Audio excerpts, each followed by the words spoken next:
నే తెరచు తలుపులు అన్నీ తరచుగా మూసితివి. కోపించి పగనుంచిన నవ్వుతూ చూసితివి. నే తలచు మార్గములన్నీ తరచుగా మూసితివి.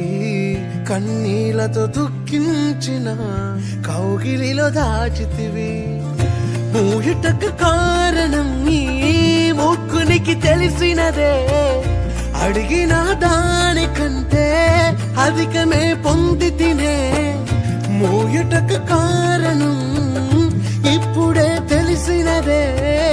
అడిగిన దానికంటే ఎక్కువే పొంది తినే. నా చిన్న చిన్న ఆశలన్నీ ఎరిగి